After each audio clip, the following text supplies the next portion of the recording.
A pregnant me, exhausted after cooking for 19 relatives.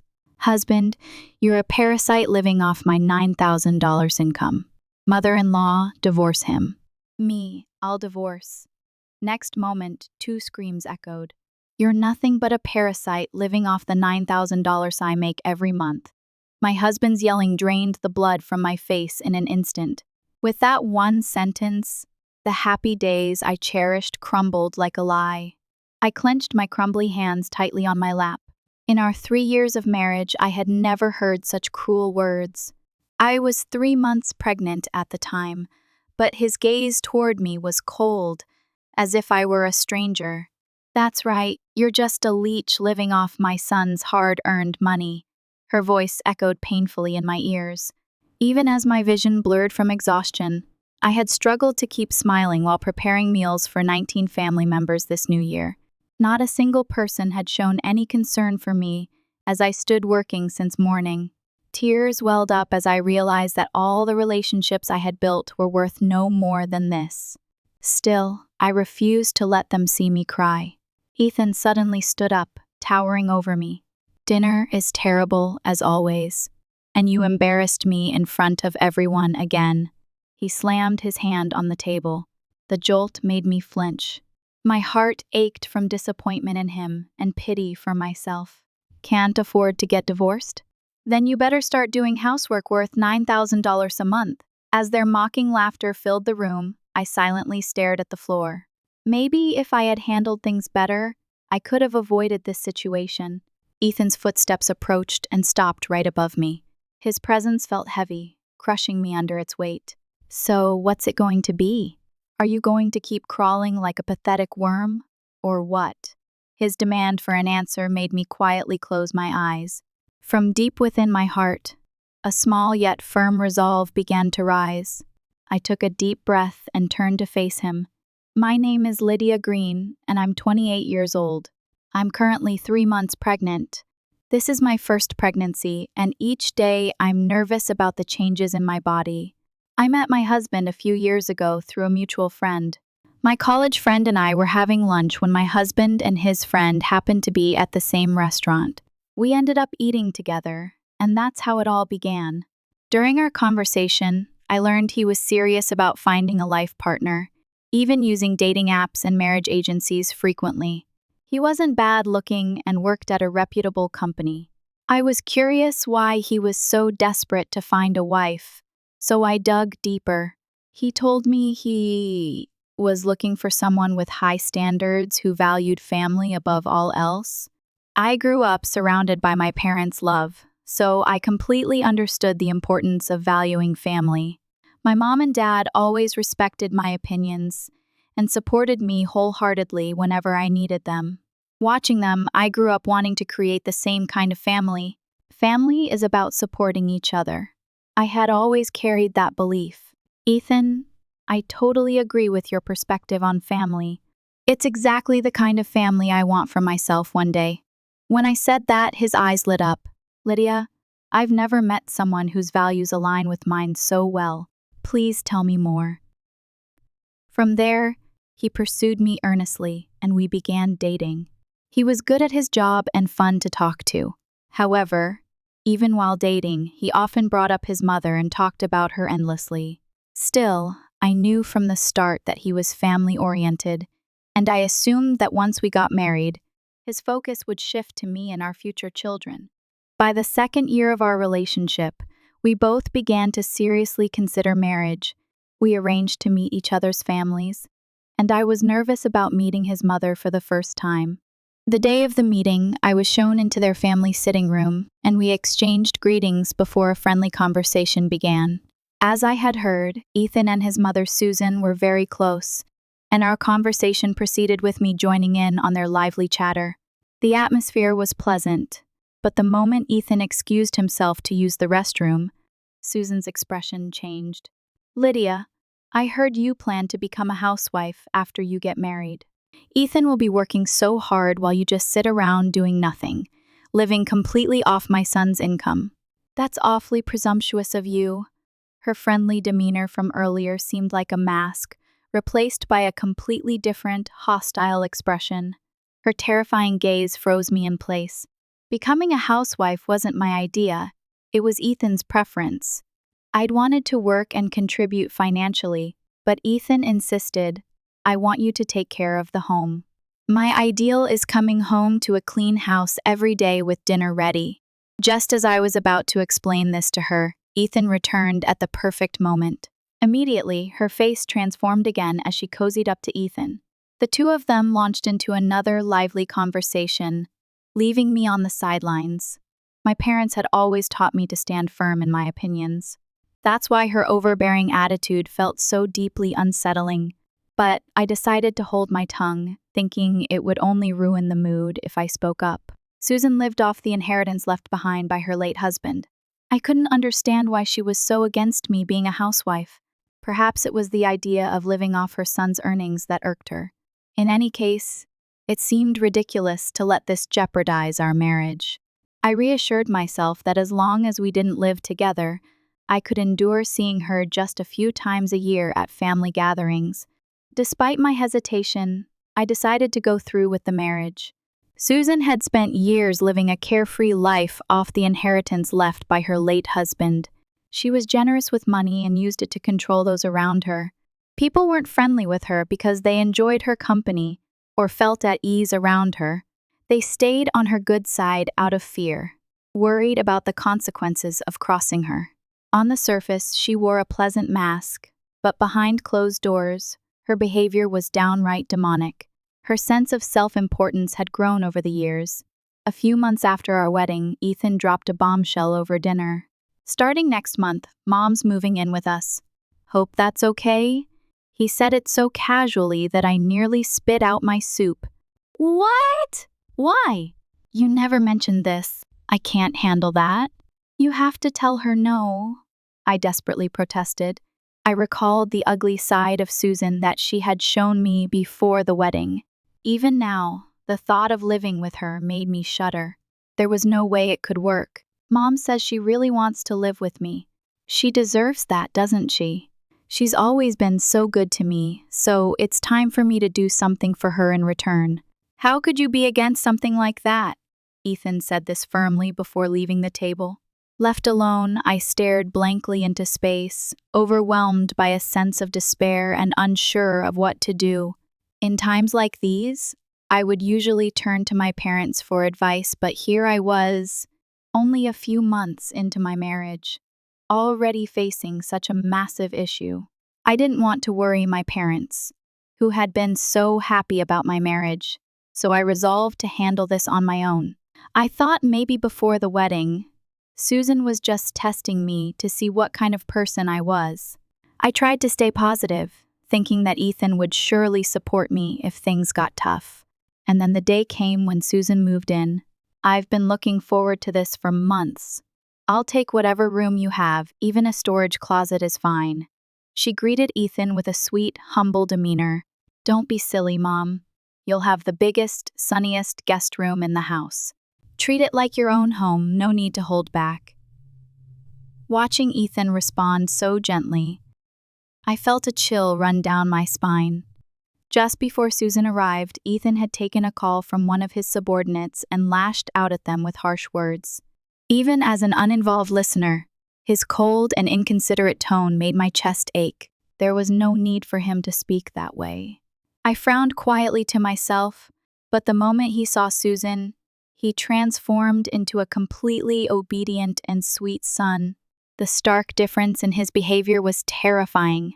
On weekdays, as soon as Ethan left for work, I would start on the household chores, but Susan would constantly interfere. "Lydia, don't make so much noise when washing the dishes. And about your meals, they're too salty. You can't even make proper stock. I can't believe someone like you is actually married to my precious son." "Poor Ethan," she relentlessly criticized me. At first, her complaints and snide remarks were reserved for when Ethan wasn't around, but eventually, she began saying them in front of him too. "Being a housewife must be so easy. She lazes around and still manages to cut corners." Soon, Ethan started agreeing with her and joined in criticizing me. I had been eager to have children, but the stress caused me to fall ill repeatedly, leaving me unable to get out of bed on some days. When Susan and Ethan found out, they said, "You're just slacking off. Stop being lazy." Each day was unbearable, but with both of them ganging up on me, I couldn't say a word in my defense. No matter how sick I was the only one with a driver's license, so they constantly ordered me to drive them on long shopping trips during the weekends. Carrying the heavy groceries back to the car was also my job. After checking out, they would both head back to the car, saying they were too tired. No matter how hot it was or if it was pouring rain, I had to make multiple trips between the store and the car alone. The reason for buying such large amounts of groceries every time was Susan. Susan frequently hosted gatherings for her circle of relatives, so I always had to prepare homemade meals, drinks, desserts, and snacks to accommodate everyone. All the preparation and cleanup fell solely on me. However, I wondered why anyone would willingly gather around someone like her. So I discreetly listened in and discovered they were all after her inheritance. One relative, Carol, was especially desperate. Recently divorced and financially struggling, she had borrowed large sums from Susan. Carol's son, Noah, often accompanied her on these visits. They would go on and on about how hard their lives were, and then borrow more money from Susan. Noah had once worked for a good company, but had left after struggling with mental health issues. Since then, he had been clinging to his mother, Carol, because they owed her so much money. Susan was especially harsh toward them. The relatives, eager to stay on her good side, went along with her unreasonable demands toward me. Sometimes they even mimicked her by making snide comments or overworking me. These days repeated endlessly, and I lost sight of my purpose and self-worth, sinking into a depressive fog. In search of solace, I started an anonymous blog. At first, I vented about Susan and Ethan, but gradually it evolved into a record of my household tasks and cooking. Soon, comments of empathy from other lonely housewives began pouring in, and for the first time, I found a space where I could rediscover my worth. As my readership grew, I began earning around $2,000 a month in ad revenue. Starting to post on social media brought even more stability to my income. This income became a safety net, a source of strength for me. If I told Susan or Ethan about the blog, they would just tell me to stop and focus on housework, so I kept it completely secret, something only I knew about. Time passed, and 3 years into our marriage, I finally found out I was pregnant. I vowed to protect this child from the kind of emotional abuse I had endured. Ethan was overjoyed when I first told him the news, but his attitude toward me didn't change. In fact, he began demanding even more, dismissing my pregnancy as an excuse. These days, women have it so easy. You act so entitled just because you're pregnant. Back in my day, we never would have dreamed of such a thing. Kids these days are way too soft. She looked at me with utter contempt. Even during the worst of my morning sickness in the early stages, Susan would say things like this: "Oh, please, stop laughing. It's normal to have some morning sickness in the beginning. If you want sympathy, start by showing some to me first." With that, she relentlessly tormented me. If things stayed as they were, both I and my unborn child would be controlled by her and live in misery. Realizing this, I began to seriously consider divorce. To prepare for the day I might leave, I stored a blank divorce form in the back of a drawer. For the sake of my child, I decided to start documenting everything happening at home. To strengthen my resolve, I meticulously recorded Susan's and Ethan's verbal abuse, capturing it on audio and video. I also visited a free legal clinic and consulted with a lawyer to ensure my records would hold up as evidence. My blog, The Frustrations of a Lonely Housewife, continued to gain momentum. Its views, followers, and revenue were all steadily climbing. It was linked to my social media accounts, and I was increasingly being recognized as an influencer across generations. Since I never revealed my face or real name, no one knew I was the person behind it all. What mattered most to me wasn't the recognition, but creating a space that offered comfort to others. I wanted this to be a second home for my followers. That alone kept me going. Then, out of the blue, I received an offer from a publisher to turn my blog into a book. On top of that, several food companies approached me to develop recipes for them. Sensing this was my chance to change my life, I immediately said yes. Thankfully, they decided to publish both a printed and digital edition, which meant a steady stream of royalties. This eased some of my anxieties about the future. Whenever Ethan or Susan acted overbearing, my heart would pound and my belly would tighten. After enduring such days, this news brought a much-needed brightness to my heart. I gently stroked my belly and spoke to my baby. Mommy's going to do her best to protect you. Let's find happiness together, okay? Between the blog, social media, and recipe development, my monthly income had reached about $3,500. That would be more than enough for me and my child to get by. I knew the time to make my decision was drawing near, and then something major happened. Every New Year's, we had gathered at Susan's house, but this year, she unilaterally decided it would be at our place and informed everyone without asking me. I was only in the early stages of my pregnancy, still battling morning sickness and now dealing with back pain that left me unable to move freely. Can we at least use catered food? When I asked this, Susan flat out refused. What? Are you seriously planning to serve store-bought food to my family? You're going to make everything yourself. You're just a housewife with nothing else to do, so it's perfect. With no other choice, I handled everything shopping, prep, cooking, and plating all by myself. But I couldn't keep up with everything, and whenever the relatives made additional requests, it took up even more time. The long hours standing pushed my back to its limit, and my belly tightened painfully, forcing me to take frequent breaks. Meanwhile, Susan sat at the head of the table, not lifting a finger as others waited on her. Ethan didn't even join the gathering. He just sat in the living room staring at the TV. The relatives knew that criticizing me would please Susan, so they began complaining one after another. The tea is a bit too hot. The way you plated these snacks is so sloppy, it really makes me question your character. They picked up on the smallest things and continued to criticize me relentlessly. Everyone knew I was pregnant, yet no one showed the slightest concern for me. I had been on my feet since morning, barely able to drink water, and I felt like I might collapse from nausea and exhaustion. I asked the relative sitting nearby if I could sit for just a moment to catch my breath, but Ethan spotted me immediately and began yelling, "Hey, can't you even properly host my mom and our relatives? You do absolutely nothing except live off the $9,000 I earn every month, just like a parasite." He hurled those humiliating words at me. A parasite? Is that what I am to you? A parasite? No matter how cruel Susan or the relatives were to me, I had always been able to rationalize it by thinking, that's just the way they are. But Ethan was different. Where was the man who had once said he cherished family above all else?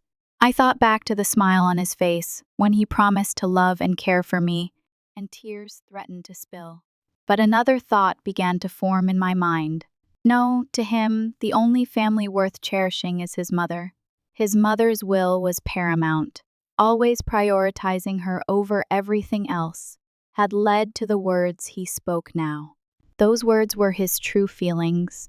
Realizing this, something inside me shattered.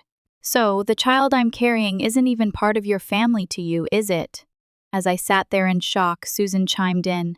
Thinking about divorce? Unless you can do $9,000 worth of housework, you're staying right here. Come on, no time to rest. As Susan mocked me, the relatives around her joined in with derisive laughter. That sounds like a whole lot of housework. A parasite, what a great comparison. The room erupted into laughter. I stared at each of their laughing faces one by one. I burned the image of their mockery into my mind. Knowing no one here was on my side, I was utterly fed up with everything. If I raised my child in a home surrounded by such toxic people, it wouldn't just be me. they would hurt my child too. In that case, I would truly go through with the divorce. I wouldn't endure this any longer. I was the only one who could protect this baby. And at that moment, I felt my baby's first kick. She was kicking softly and determinedly against my belly.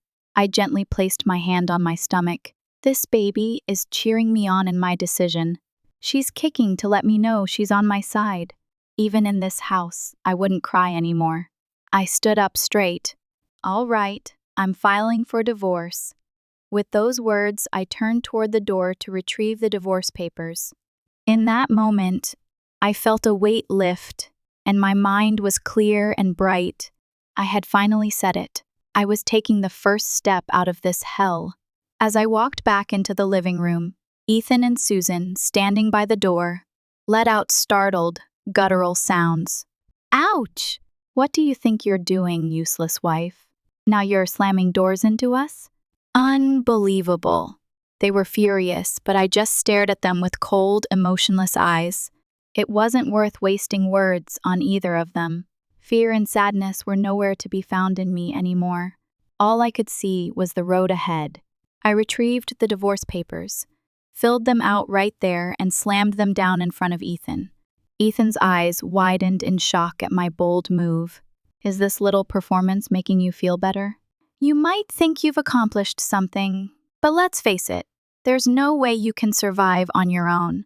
He scoffed and picked up the divorce papers. Then he turned to Susan and said, Don't worry, Mom. She's a helpless pregnant woman. She'll come crawling back begging for forgiveness soon enough. The two of them laughed together as they spoke, but one of the relatives asked Ethan, So, what are you going to do with those divorce papers? Ethan, always full of pride, couldn't let it end with my move. Oh, I'll fill it out right here and now. You probably didn't think I'd actually sign it, did you? Glancing at me, he deliberately filled in the rest of the form, clearly trying to provoke me. When he looked up after signing, I knew I had won. I swiftly took the divorce papers from his hand. At that moment, the doorbell rang. I quickly checked the monitor. I welcomed the visitor inside. It was the lawyer I had been consulting with for months. The lawyer announced right there that a divorce mediation request had been filed. When it was revealed that I was earning $3,500 a month through my blog, social media, and recipe development, everyone in the room was speechless. Ethan and Susan hadn't said a word since the lawyer arrived, their faces pale and full of unease. In this house, they had always been the main characters, the ones with all the power, but in the real world, the words of an established lawyer carried far more weight. We will submit 3 years' worth of audio and video recordings as evidence. She's been following my advice carefully, documenting everything in a way that holds up as evidence, so there's no escaping this. We can easily establish the physical and emotional suffering she's endured. Ethan and Susan, clearly shaken, began trembling, but Ethan, mustering the last of his strength, tried to argue. You never told me you were earning money. Keeping secrets like that is probably what caused all the problems in this family. Even if I had told you, you and your mother would have exploited me until the day I died, wouldn't you? My strong words left them speechless. Yet Ethan didn't give up. Come on, $3,500 a month? That must be an exaggeration. There's no way you can consistently make that much from home. You're just putting on a front. Someone like you can't possibly make that kind of money. He spoke with a condescending tone. I calmly showed them my bank statements, blog income reports, and recipe development contracts. As I looked through the documents, they finally realized I had multiple stable sources of income. My income is likely to keep increasing, but for you, it's only a matter of time before you get demoted, isn't it? After all, you know better than anyone how your behavior at work has been, don't you? Ethan's face paled, and he wore an expression of regret. I decided to stay at my parents' house until the divorce mediation was finalized. I quickly packed my belongings and left the house. I thanked my lawyer multiple times, and they reassured me with a kind, "Let's get through this together." I got into my car and drove myself to my parents' house, where they were waiting for me. As I neared home, familiar and comforting sights unfolded before me. Stopping at a red light, I finally felt a deep sense of relief.